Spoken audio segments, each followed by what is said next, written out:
हमारे चैनल को सब्सक्राइब कर बेल आइकन ज़रूर प्रेस करें हमारी न्यू वीडियो सबसे पहले देखने के लिए।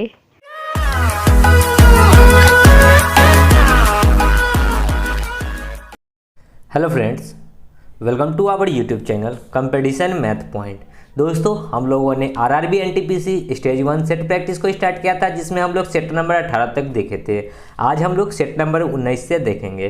दोस्तों, स्टार्ट करने से पहले यदि आपने हमारे चैनल को अब तक सब्सक्राइब नहीं किया है तो सब्सक्राइब कर लीजिए, जिससे कि आपको आरआरबी एनटीपीसी स्टेज 1 के सेट प्रैक्टिस का सोल्यूशन मिलता रहेगा। दोस्तों, आप इस बुक को प्ले स्टोर से भी डाउनलोड कर सकते हैं। मैंने डिस्क्रिप्शन बॉक्स में लिंक दे दिया है, जहां से आप इस बुक को प्ले स्टोर से डाउनलोड कर सकते हैं। तो चलिए शुरू करते हैं। हाँ दोस्तों, स्टार्ट करने से पहले यदि आपने हमारे चैनल को अब तक सब्सक्राइब नहीं किया है तो सब्सक्राइब कर ले। साथ ही साथ आप हमें फेसबुक, ट्विटर, इंस्टाग्राम तीनों पे फॉलो कर सकते हैं। तो देखेंगे आज के जो भी मैथ के प्रश्न हैं सेट नंबर 19। तो देखिए, मैथ का प्रश्न जो है दूसरा नंबर प्रश्न है। क्या कहता है, एक एक्सप्रेस ट्रेन 90 मिनट में एक निश्चित दूरी तय करती है। यदि यह औसत 48 किलोमीटर प्रति घंटा की चाल से चलती है तो सफ़र के समय को कम कर 40 मिनट लाने के लिए ट्रेन को किस रफ्तार से दौड़ना होगा। ठीक है, अब देखिए कि पहले अभी 90 मिनट में कोई दूरी तय कर रही है। क्या करती है, 90 मिनट में भी कोई दूरी तय कर रही है। अब कहता है कि इस दूरी को है ना कम करके 40 मिनट करना है। इस दूरी को कम करके क्या करना है, 40 मिनट करना है। तो ये क्या था, ये टाइम था। स्पीड में क्या हो जाएगा, जस्ट इसका अपोजिट, ये 40 होगा तो ये 90 हो जाएगा। ओके, यानी कि अभी देखिए कि 48 किलोमीटर प्रति घंटा की चाल से चल रही है, यानी कि 40 यूनिट का मान कितना है, 48 किलोमीटर प्रति घंटा। हमसे बताना है कि ट्रेन की रफ्तार कितनी करनी चाहिए, यानी कि 90 यूनिट का मान। तो 40 यूनिट का मान लिख दीजिए, 48 किलोमीटर प्रति घंटा। हमको 90 का बताना है, 90 यूनिट बराबर x। तो x निकालिएगा तो कितना हो जाएगा, 48 गुना 90 बट्टा में 40। 1 0 से 1 0, 4 से इसको काटेंगे, 4 एकम 4, 4 दूना 8। तो x का वैल्यू कितना हो जाएगा, 12 नामा 108, यानी कि कितना करना होगा, 108 किलोमीटर प्रति घंटा। देखिए 108 किलोमीटर प्रति घंटा ए नंबर। ओके, समझ गए। चलिए आगे देखिए 7 नंबर प्रश्न है, निम्नलिखित विकल्पों में से कौन सा पुनरावृत्ति और आवर्ती दशमलव है। मतलब कि कौन जो है एक डिजिट के बाद जो है बार बार रिपीट हो रहा है। तो ए नंबर ऑप्शन देखिए क्या है, 3/10। इसको अगर हम लोग सॉल्व करेंगे 0.3 आएगा। 10 × 30, ये तो कट जाएगा एक बार में ही। दूसरा ऑप्शन है बी नंबर, देखिए 13/8। ठीक है, इसको अगर करेंगे तो 8 एकम 8 पॉइंट, फिर कितना हो जाएगा, 5 0, 8 6 48, फिर 2 0, तो 8 दूना 16, यानी कि यहाँ पे रिपीट नहीं हो रहा है तो ये भी नहीं होगा। सी नंबर ऑप्शन देखिए 3/11। पॉइंट लगाएंगे तो 1 0 आएगा, यानी कि 0.11, 11 दूना 22, फिर 8 0, 11 दूना 22 होगा ना, फिर 8 0, 11 7 77, फिर 3 0, तो 11 दूना 22, फिर 8 0, 11 7 77। ये क्या होगा, इसी प्रकार 27 आता ही रहेगा। तो इसको आप इस प्रकार भी लिख सकते हैं, 0.27 पे रेकरिंग। इस रेकरिंग का मतलब क्या है कि 27 रिपीट हो रहा है, जो ऑप्शन नंबर सी हो जाएगा। ओके, आगे 11 देखिए, एक संख्या का 50% दूसरी संख्या के 40% से 10 अधिक है। तो एक संख्या का 50% मान लेते हैं कि x का 50%, प्रतिशत हटाएंगे तो 100। दूसरी संख्या y, दूसरी संख्या के 40% से 10 अधिक है। तो दूसरी संख्या y से 40% से 10 अधिक है, तो 10 को अधिक कर दीजिए, यानी कि बराबर 10। ओके, तो दोनों संख्याओं का यदि मूल्य संख्याओं के बीच का अंतर 10 है, मूल्य संख्याओं के बीच का अंतर 10 का मतलब क्या है कि x माइनस वाई जो है 10 दे रखा है। तो कहता है कि दोनों संख्याओं के योग्य का मान क्या होगा। दोनों संख्याओं के योग्य का मान मतलब x प्लस वाई बताना है। यहाँ पे अगर हम लोग इसको सॉल्व करते हैं, ठीक है, तो एलसीएम लीजिएगा तो यहाँ पे 100 हो जाएगा, 50x और 40y। ठीक है, यहाँ कितना हो जाएगा, तो इसमें से अगर 10 को कॉमन लेते हैं तो यहाँ हो जाएगा 5x माइनस 4y बराबर 10। 10 से 10 कट जाएगा, यानी कि 5x, देखिए यहाँ पे 5x माइनस 4y बराबर कितना हो जाएगा, क्रॉस गुना होकर 100। यहाँ पे 5x माइनस 4y, यहाँ पे आपको दे रखा है x माइनस वाई बराबर 10। अब इसको हमको अगर एक टर्म को काटना है, ठीक है, मतलब कि तो इसको 5 से गुना कर दीजिए, यहाँ भी 5, यहाँ भी 5, तो यहाँ भी 5 से गुना करेंगे तो ये 50 हो जाएगा। अब काट लीजिए, यहाँ माइनस, यहाँ प्लस और यहाँ पे भी माइनस। 5x कट जाएगा, 5y में से 4y घटेगा तो y, 100 में से 50 घटेगा तो 50, यानी कि y का वैल्यू आ गया 50। किसी भी इक्वेशन में पुट करके आप x निकाल सकते हैं, ठीक है। तो x में पुट करते हैं, अगर इसी इक्वेशन में पुट करते हैं, ठीक है, इसमें तो 5 इंटू में x था तो x माइनस 4 इंटू में y का वैल्यू 50 बराबर 100, 5x बराबर 5 चौका 20, 200, 200 इधर आएगा तो 100 और 200 कितना हो जाएगा 300, यानी कि 5 से इसको काटिएगा 60 बार में, तो x का वैल्यू कितना हो गया 60। बस इस दोनों को जोड़ दीजिए, क्योंकि आपको x प्लस वाई पूछा है, 50 60 110।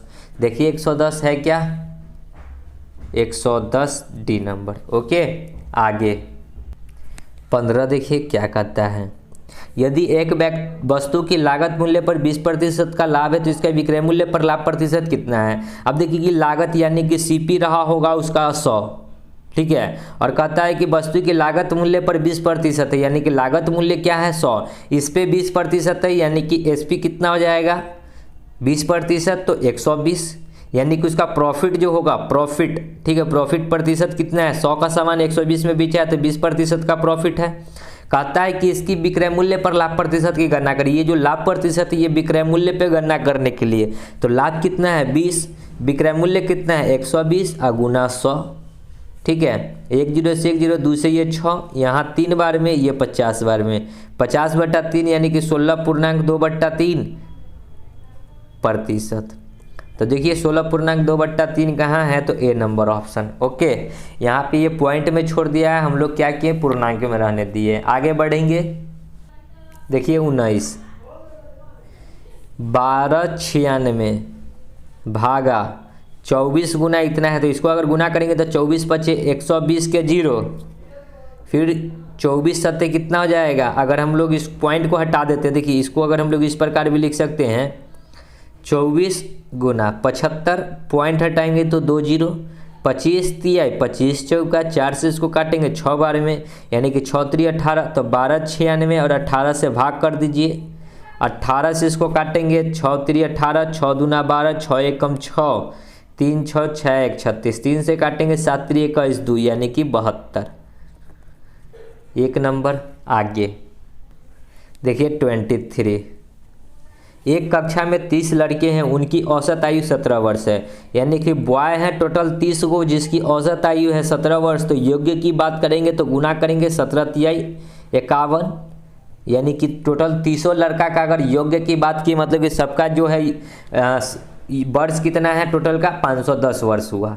उनमें से एक 18 वर्ष की आयु का लड़का कक्षा छोड़कर चला जाता है और नया लड़का कक्षा में प्रवेश लेता है, और इस प्रकार औसत आयु 16.9 वर्ष हो जाता है। अब एगो 18 वर्ष का गया और एगो इसके जगह पे कोई दूसरा आया, ठीक है, यानी कि जो 30 गो लड़का था तो लड़का तो 30 गो रहेगा, ठीक है, और एगो 18 वर्ष का गया और प्रवेश हुआ 16.9 वर्ष का, तो औसत हो गया 16.9 वर्ष का। तो नए लड़के की औसत बतानी है, तो यहाँ से ये पॉइंट हटाएंगे तो 1 0, ये 0 से ये 0, 9 से करेंगे 9 3 27, 6 3 18, 2 20, 3 एकम 3 और 2 5, यानी कि अब इसको घटा दीजिए, ठीक है, 9 3 27 के साथ हासिल 2, 6 3 18, 2 20, 3 एकम 3 और 2 5, ठीक है।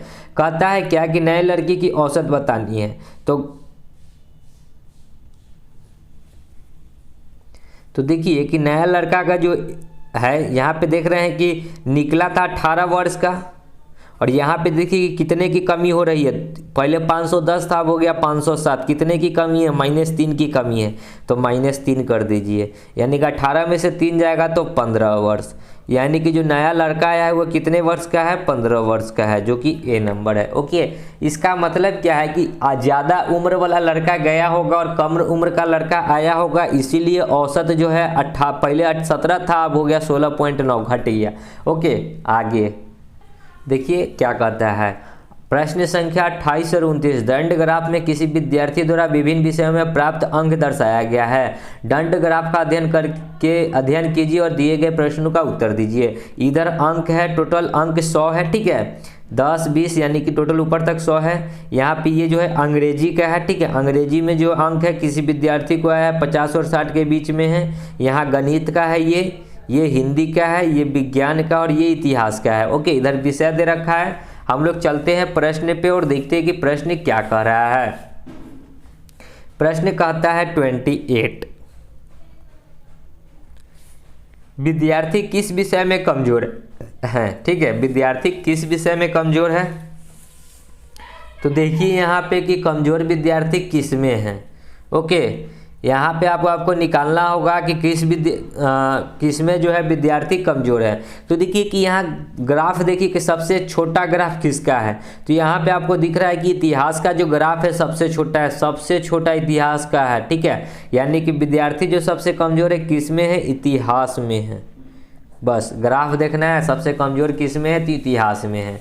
तो देख लीजिए ऑप्शन इतिहास है क्या, डी नंबर ऑप्शन। ओके, चलिए 29 देखिए क्या कहता है, विद्यार्थियों द्वारा प्राप्त अंकों का औसत बताएं कि कितना है। तो विद्यार्थियों द्वारा जो भी प्राप्त औसत है, एवरेज बराबर क्या होता है, संख्याओं का योग्य बट्टा संख्या।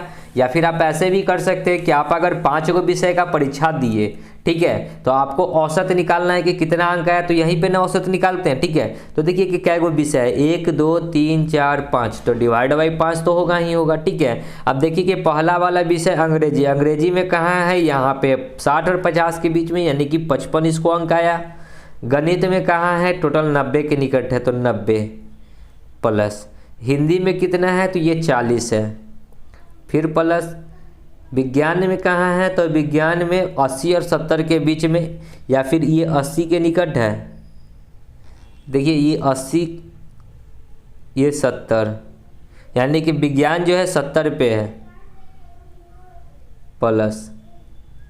इतिहास कहाँ है, 20 पे। सबको जोड़ दीजिए, 7 और 20 90, 9 4 13, 13 7 20 और 2 22 और 5 27, यानी कि 275 बट्टा 5 काट दिए गया, 50 25, 2 5 50 25, यानी कि 55%। देख लीजिए ऑप्शन में 55% है क्या। तो विद्यार्थियों द्वारा प्राप्त अंक 55% नहीं दिख रहा है आपको, 57% दिख रहा है। राइट आंसर होगा 57%। हो सकता है कि किसी का ऐसा ही वैल्यू हो जो मैंने एग्जैक्ट नहीं लिया हो। ठीक है, यहाँ पे इसलिए हमारा 1-2% इधर उधर आया है। चलिए आगे 32 देखिए क्या कहता है, एक त्रिभुज PQR में PR पर एक बिंदु है। एक त्रिभुज है, ठीक है, इस प्रकार का PQR, PR पर एक बिंदु है, PR पे कोई एक बिंदु है X है, और QR पर एक बिंदु Y है। ये QR पे कोई एक बिंदु Y है। PR बराबर 10 सेंटीमीटर, P से लेकर R तक ये टोटल डिस्टेंस दे रखा है 10 सेंटीमीटर। ठीक है, ये टोटल दे रखा है 10 सेंटीमीटर। फिर क्या कहता है कि R से लेकर X तक, यानी कि इतना दूरी जो दे रखा है यहाँ से यहाँ तक 4, ठीक है, और Y यहाँ पे ये बिंदु Y था, Y से लेकर R तक ये है 2, QR 5 है, ये टोटल 5 है। ठीक है, ये टोटल यहाँ से यहाँ तक का ये 5 है। ठीक है, तो निम्न में से कौन सा कथन सत्य होगा ये बताना, तो इसको इससे मिला दीजिए। ठीक है, इस 2 पॉइंट को मिला दीजिए। अब देखिए कि ये टोटल 5 है, यहाँ से यहाँ तक 2 है, तो यहाँ से यहाँ तक कितना होगा, 3 होगा।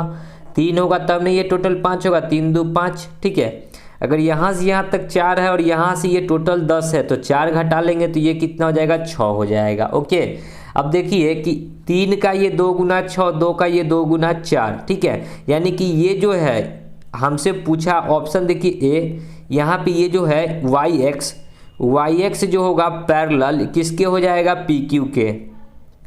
ठीक है, YX जो होगा पैरेलल होगा PQ के। ये लाइन पैरेलल हो जाएगा इस लाइन के, जो कि ए नंबर ही ऑप्शन दिख रहा है कि XY पैरेलल है, XY PQ के समांतर है। समानांतर मतलब क्या, पैरेलल, एक सीधी रेखा में। ठीक है, चलिए आगे देखिए 36, एक फल विक्रेता ने 5 में 6 के दर से खरीदा। CP जो दे रखा है कि 5 रुपया में 6 के दर से खरीदा। कहता है कि 3 में 4 के दर से बेचा। SP मतलब क्या, 3 रुपया में 4 गो बेचा। तो उसके द्वारा लाभ प्रतिशत ज्ञात करना है। ये जब ऐसा दे तो इस प्रकार क्रॉस गुना कीजिएगा। ठीक है, 4 को 5 से कीजिएगा तो 20, 6 को 3 से कीजिएगा तो 18। अब देखिए कि आपको अच्छे से समझ में आ रहा है कि 20 रुपया का सामान है जो कि खरीद रेट है और 18 रुपया में बिक रहा है। 20 रुपया में खरीदे हैं, 18 रुपया में बेचिएगा तो 2 रुपया का आपको क्या होगा, लॉस होगा। कितना पे खरीद रेट है, 20 पे, गुना 100, 20 पचे 5 दूना 10, यानी कि 10% का आपको क्या होगा, लॉस होगा, हानि होगा। ठीक है, यहाँ पे लाभ नहीं होगा, 10% का हानि होगा। ओके, चलिए आगे 39 देखिए क्या कहता है। 2x ऊंचाई वाला एक बेलन 2x त्रिज्या वाले एक गोले से इस प्रकार परिगत है कि बेलन के वृत्तीय छोर गोले पर 2 लघु वृत्त है। बेलन का वक्रीय पृष्ठ क्षेत्रफल और गोला का पृष्ठीय क्षेत्रफल का अनुपात क्या होगा। तो देखिए बेलन का पृष्ठीय क्षेत्रफल क्या होता है, 2 पाई RH, और गोला का क्या होता है, गोला का होता है 4 पाई RQ, 4 पाई R स्क्वायर। ठीक है, ये होता है क्या, बेलन का वक्र पृष्ठीय क्षेत्रफल और गोला का पृष्ठीय क्षेत्रफल। अब कहता है सो देखिए कि इस प्रकार का एक गोला है और इसके अंदर में क्या है, एक बेलन है। तो इस प्रकार का एक बेलन बना लीजिए इसमें। ठीक है, ये बेलन है, वृत्त की ये त्रिज्या हो जाएगी। ओके, अगर यहाँ से इसको मिलाइए या अगर यहाँ से इसको मिलाइए, ठीक है, तो ये तो वृत्त की त्रिज्या है। और त्रिज्या क्या कहता है कि 2x ऊंचाई वाला एक बेलन और 2r त्रिज्या वाला, तो ये तो भाई त्रिज्या हो जाएगा गोला का 2x, और ये भी हो जाएगा 2x, और ये ऊंचाई होगा त्रिज्या का, सॉरी बेलन का ये ऊंचाई होगा। ठीक है, जो कि 2x ऊंचाई वाला एक बेलन है, तो ये टोटल ऊंचाई वाला एक बेलन है तो 2x। अगर इसके अकॉर्डिंग करेंगे, ठीक है, तो इसको अगर इससे मिलाते हैं तो यहाँ पे ये मिड पॉइंट होगा, ये x होगा तो ये भी x होगा, इसी प्रकार। ओके, अब हमको क्या करना है, वैल्यू पुट करना है। देखिए ये किसका लिखे हैं, पहले बेलन का पृष्ठ क्षेत्रफल। तो बेलन का फॉर्मूला क्या होता है, 2 पाई RH, 2 इंटू पाई का मान नहीं रहने देते क्योंकि पाई से पाई कट जाएगा। R कितना है, तो R देखिए, R इसका R देखिएगा तो ये कितना हो जाएगा, यहाँ से यहाँ तक का ये R। अब इसकी R को हमको निकालना होगा। देखिए तो ये टोटल जो यही हाइट होता है, या फिर इसको हम लोग कर लेंगे तो इसको ही भी हाइट कहते हैं। ठीक है, अब आपको पता है कि यहाँ से यहाँ तक का ये x है। ठीक है, अब ये x है, हमको ये वाला त्रिज्या पता करना है, ये वाला। तो यहाँ से इस वाले ट्रायंगल में देखिए ये वाला ट्रायंगल में यहाँ 90 डिग्री के सामने वाली भुजा ये 2x और ये वाला भुजा x, यानी कि हम इसको पहले यहाँ से त्रिज्या निकालेंगे। r बराबर क्या हो जाएगा, ये होगा लंबे कर्ण का स्क्वायर, यानी कि 2x का स्क्वायर बराबर ये आधार यानी कि x स्क्वायर अब प्लस ये त्रिज्या r स्क्वायर। ये r निकालेंगे, r बराबर क्या हो जाएगा, 2 का square 4x square minus x square, यानी कि यहाँ से r निकालेंगे तो √3x यानी कि √3x आएगा। ओके, अब यहाँ से हम लोग क्या किए, r को निकाल लिए। अब 2 तो 2, ठीक है, इंटू पाई का मान तो रह नहीं देते क्योंकि पाई कट गया। r का वैल्यू क्या लिखेंगे, √3 इंटू में x, और h का वैल्यू क्या था, h का वैल्यू 2x, रेशियो है तो रेशियो 4 तो 4 इंटू में r का वैल्यू क्या लिखेंगे, 2x, तो 2 का 4x स्क्वायर। ओके, देखिए 2 से ये 2 और ये 2, 2 दूना 4 होता है, 4 से 4 कट जाएगा, x स्क्वायर होगा तो यहाँ से x स्क्वायर भी कट जाएगा, यानी कि बचेगा क्या, √3, और यहाँ क्या बचेगा 4, यानी कि √3/4 ए नंबर। ओके, आगे 44, a और b एक कार्य को 7 दिन और 8 दिन में करता है। a और b 7 दिन 8 दिन, यदि दोनों एक दिन छोड़कर एक दिन काम करे तो कार्य कितने दिन में समाप्त होगा। जब एक कार्य आरंभ करता है, ये टाइम है, स्पीड में बताइएगा। 8 और 7 का एलसीएम लीजिएगा 56, 7 से 8 बार में, 8 से 7 बार में। अब कहता है कि एक दिन छोड़ छोड़ के काम करेगा। पहला दिन यदि एक काम करेगा, कितने 8 काम करेगा, तो फिर अगला दिन कौन आएगा, बी करेगा, कितना करेगा 7 करेगा, यानी कि एक एक मिलकर होगा 2 दिन, और 2 दिन में काम कितना हो रहा है 8 7 15, हमको काम करना है 56, तो कितना से गुना करना होगा? 3 से। 15 तिया 45, 45 काम हमारा हो चुका है, 45 घटा लेंगे, 5 6 11 काम और बचा हुआ है। 3 से इधर गुना तो 3 से इधर भी गुना, यानी कि 6 दिन में काम कितना हो गया? 45। अब अगला दिन कौन करेगा? तो जो स्टार्ट करता है सो ही। स्टार्ट किया है ए कितना करेगा? एक दिन में 8 काम, तो 11 में से 8 काम ये करके जाएगा तो बचेगा कितना? 3 काम, यानी कि एक दिन और काम हो गया और 8 काम हो गया, यानी कि 7 दिन हो गया और काम कितना हो गया? 53 काम। अब अगला बढ़िया कौन आएगा? तो बी आएगा। बी एक दिन में 7 काम करता है लेकिन काम करना है 3 है, यानी कि 7/3 हो जाएगा, यानी कि टोटल टाइम कितना हो जाएगा? यहाँ 7 दिन और यहाँ 3.7 दिन, यानी कि 7.3/7 दिन। देखिए 7.3/7 है क्या? 7.3/7। ओके, आगे 49। 25 मीटर लंबे खंभे की छाया की लंबाई क्या होगी यदि सूर्य का अवनमन कोण 60 डिग्री है? तो देखिए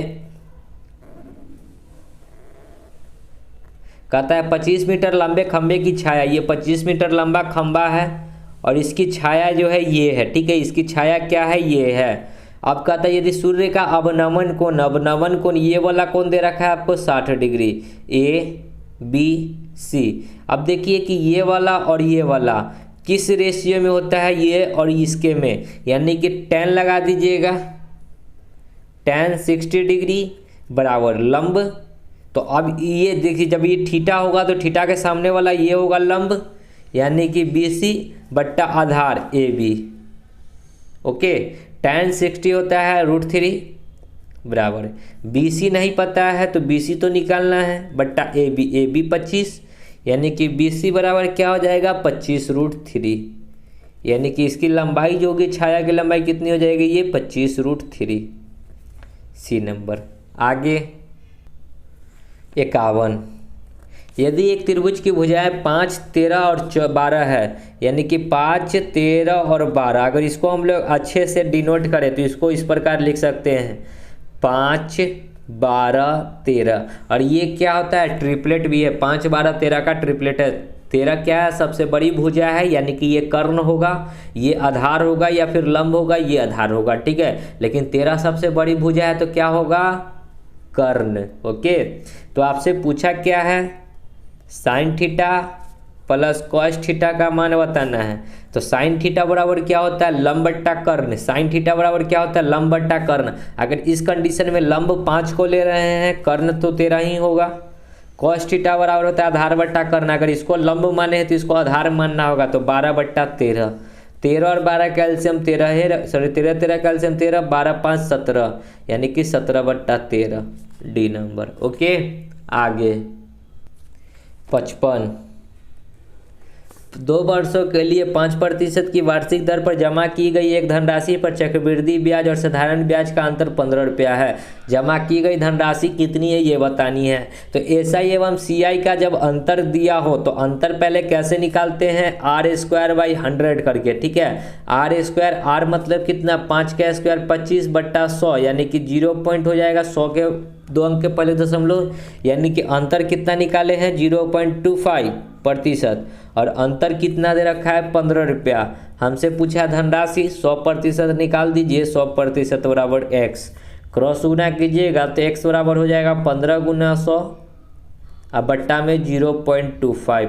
ये पॉइंट हटाएंगे तो 2 जीरो और होगा, 25 से ये 4 बार में, यानी कि 400। तो x का वैल्यू कितना आ जाएगा? 15 चौका 60 पर 2 जीरो, यानी कि 6000 रुपया। यानी कि वो धन कितना है? 6000 रुपया। ओके, आगे देखिए 58। प्रश्न है 4 बकरियां अथवा 6 भेड़ एक खेत को 50 दिनों में चढ़ सकती है। देखिए 4 गो बकरी या अथवा 6 गो भेड़, मतलब क्या है कि बकरी, देखिए बकरी 4 गो अथवा भेड़ 6 गो, ठीक है। तो इसका अगर एलसीएम लेंगे 6 और 4 का एलसीएम होगा 24, चढ़ती है 50 दिन में, तो 50। ये मान लीजिए कि ये टाइम है, ये तो बकरी की संख्या, ठीक है। ये टाइम में स्पीड इसकी बात करेंगे तो 4 से ये 6 बार में और 6 से ये 4 बार में, यानी कि बकरी का स्पीड 6 का है, भेड़ का स्पीड 4 का है। कहता है कि 2 गो बकरी, तो 2 गो बकरी, बकरी का स्पीड 6 का प्लस 3 गो भेड़, 3 गो इंटू भेड़ का स्पीड 4 गो। उस खेत को, ये जो टोटल खेत है इसको चरने में कितना टाइम लगा, 6 दूना 12, 4 दूना 12, 12 12 24, 24 के स्पीड से इसको भाग कर दीजिए। 24 से 24 कटेगा तो बचा 50, यानी कि कितने दिन में चढ़ सकेगी, 50 दिन में। देख लीजिए ऑप्शन में डी नंबर। ओके, आगे 61 देखिए, x minus Y, Y minus Z, Z minus X बट्टा में x माइनस वाई का क्यूब, वाई माइनस जेड का क्यूब, जेड माइनस एक्स का क्यूब किसके बराबर होगा। तो आपको एक सूत्र पता होगा कि A cube plus B cube plus C cube बराबर होता है 3abc। ये कब होता है, A cube plus B cube plus C cube बराबर 3abc, जब a plus B plus C equal to 0 हो जाए। a plus B plus C equal to 0 होगा तो सूत्र बनता है A cube plus B cube plus C cube बराबर 3abc। और यहाँ पे ए क्यू के जगह पे x माइनस वाई है, बी क्यू के जगह पे y माइनस जेड है और सी क्यू के जगह पे z माइनस एक्स है। यानी कि ए के जगह पे हम लिख सकते हैं x माइनस वाई, प्लस करना है y minus Z plus z minus x बराबर यदि 0 हो जाए तो z से z कट गया, x से x कट गया, y से y कट गया, यानी कि सब कट के 0 हो गया। यानी कि हम लोग इसको लिख सकते हैं इतना के जगह पे 3abc, यानी कि इतना के जगह पे लिख सकते हैं क्या, देखिए ऊपर वाला इसी प्रकार रहेगा और z माइनस एक्स बट्टा में क्या हो जाएगा, इतना के जगह पे 3a कितना है x माइनस वाई, b कितना है y माइनस जेड और c कितना है z माइनस एक्स। इससे ये कट गया तो बचा क्या, ऊपर में 1 नीचे में 3, यानी कि 1/3 बी नंबर। आगे 63 देखिए, यदि मूल्य राशि और 1 वर्ष का साधारण ब्याज का अनुपात 25 और 1 है तो ब्याज की दर कितनी है। मूल्य राशि मतलब मूलधन 25 है और ब्याज कितना है, 1 है। तो हमसे पूछा है कि दर बताना है, तो दर प्रतिशत बराबर क्या होता है, ब्याज गुना 100, ब्याज है 1 गुना 100 बट्टा मूलधन, मूलधन 25 है, 25 से 4 बार में, यानी कि दर प्रतिशत कितना हो जाएगा, 4%। ए नंबर ऑप्शन। आगे देखिए 67 प्रश्न है, 4000 और 5000 के बीच ऐसी जो 12, 18, 21 और 32 से विभाज्य हो, निम्नलिखित में से क्या होगी। अब देखिए कि आप क्या कीजिए, 18, 12, 18, 21 और 32 का एलसीएम निकाल लीजिए। ठीक है, एलसीएम निकालिएगा, 3 से काटेंगे, 4 3 12, 6 3 18, 7 3 21, 32 तो 32। 2 से काटेंगे, 2 दूनी 4, 3 दूना 6, 7 एकम 7, 16 दूना 32। फिर 2 से 1 3 7 8, 2 से 3 7 4, 2 से 3 7 2। अब इसी का एलसीएम लिख लीजिए, एलसीएम 3 दूना 6, 6 दूना 12, 12 दूना 24, 24 दूना 48, यहाँ तक हो गया 48। ठीक है, 7 3 21, 21 दूना 42, 42, 8 दूना 16, 4 चौका 16, देखिए ना 8 दूना 16, ठीक है, 4 चौका 16 और 8 चौका 32, 8 दूना 16 के 6, 4 दूना 8, 8 चौका 32, 32 और 8 कितना हो जाएगा, 32 8 40 और 1 41 के 1, 4 चौका 16 और 4 20। अब 20 16 से देखिए कि कौन सा संख्या जो है कटेगा। ठीक है, 20 16 से हमको फर्स्ट नंबर ऑप्शन ही दिख रहा है 40 32, जो कि कट जाएगा, डिवाइड बाई 20 16 2 बार में काटिए। ठीक है, तो 2 बार में कट जाएगा। तो निम्नलिखित में से कौन सी संख्या जो विभाज्य होगी, तो क्या हो जाएगा, ए नंबर ऑप्शन। ठीक है, समझ गए होंगे। चलिए आगे बढ़ते हैं। 73 यदि एक आयत की लंबाई और चौड़ाई क्रमशः आधा तथा दोगुना कर दिया जाए तो परिणाम का क्षेत्रफल क्या होगा। देखिए लंबाई को आधा कर दिया जाए, आधा मतलब क्या, 1/2, और चौड़ाई को क्या कर दिया जाए, दुगुना। ठीक है, तो 2 से गुना कर देते हैं, तो क्षेत्रफल में क्या परिवर्तन होगा ये बताना है। तो पहले अगर क्षेत्रफल निकालते हैं, पहला क्षेत्रफल, ठीक है, पहला जब रहा होगा तो क्षेत्रफल क्या होता है, L इंटू बी। लंबाई भी 1 ले रहे थे और चौड़ाई भी 1 ले रहे थे, तो यानी कि 1 1 1 के रहता। अब जब चेंज किए हैं तब क्षेत्रफल क्या आएगा, लंबाई 1/2 और चौड़ाई 2 से 2 यानी कि क्षेत्रफल अभी भी क्या रह गया, 1 रह गया। तो देखिए ऐसे करेंगे तो आंसर तो नहीं आएगा। ओके, तो इसको हम लोग क्या करिए, यहाँ पे लंबाई और चौड़ाई को कुछ मान लेते हैं, यानी कि लंबाई कर लेते हैं कि 2 रहा होगा और चौड़ाई को कर लेते हैं कि 4 रहा होगा। ठीक है, यानी कि 4 दूना 8 हो जाएगा क्षेत्रफल। अब जब लंबाई को आधा कर दिए तो 2 का आधा कितना हो जाएगा, 1, और चौड़ाई को दुगुना कर दिए तो 2 का दुगुना कितना हो जाएगा, 8। ठीक है, यानी कि कितना हो जाएगा, 8 एकम 8।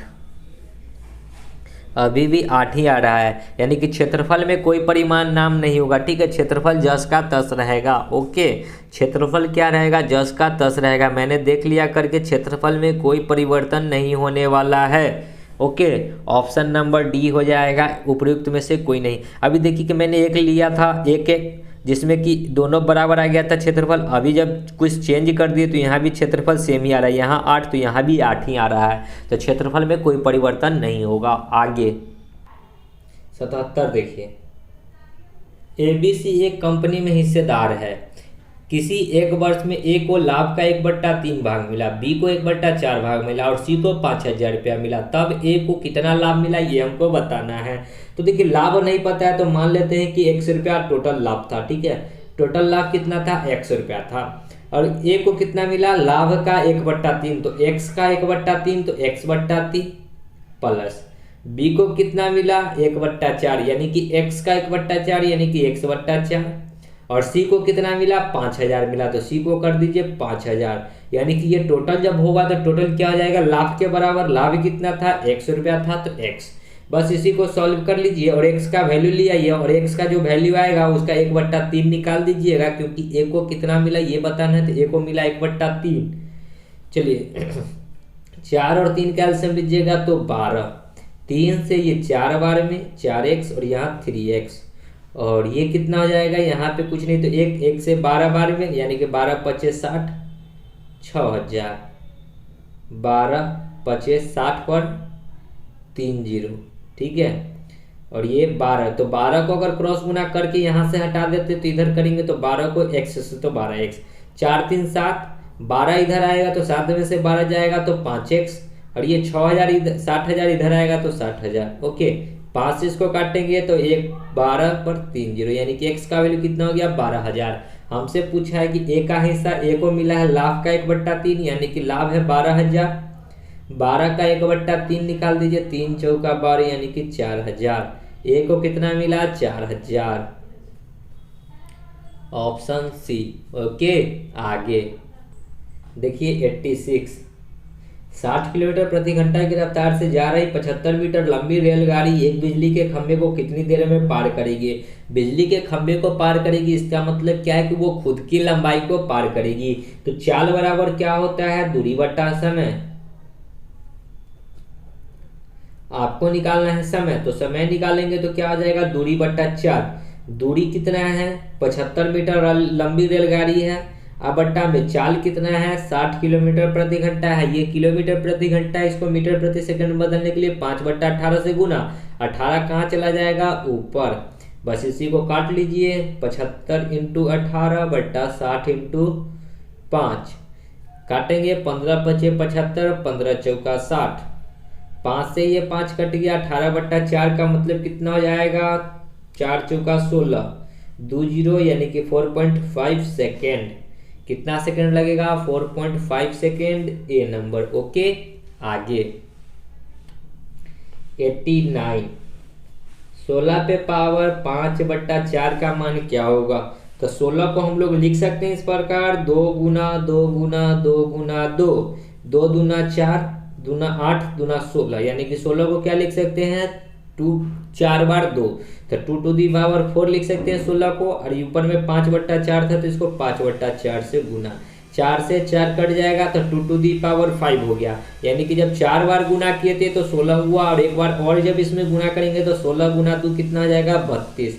यानी कि जब इसको सॉल्व कीजिएगा तो आएगा 32, बी नंबर। ओके, आगे 90, 1000 में सबसे छोटी किस संख्या को घटाने पर प्राप्त किसी संख्या का एक पूर्ण वर्ग हो जाए। तो 1000 किसका क्यूब होता है 1000 के निकट, तो चलिए 30 का क्यूब देखिए कितना होता है, सॉरी 30 का स्क्वायर कितना होता है, वर्ग है।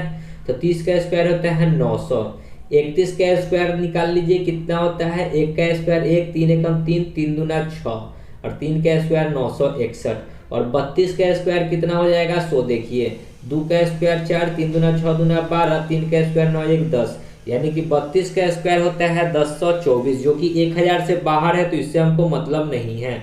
हमको कह रहा है कि इससे नीचे वाला, तो इससे नीचे वाला 31 का स्क्वायर होता है 961, यानी कि 1000 में से घटा दीजिए 961, 10 में से 1 जाएगा तो 9, 9 में से 6 जाएगा 3, ये 9 में से 9 जाएगा 0, यानी कि क्या घटाना होगा 1000 में से 39। 39 कहाँ है, सी नंबर। ओके, आगे 94।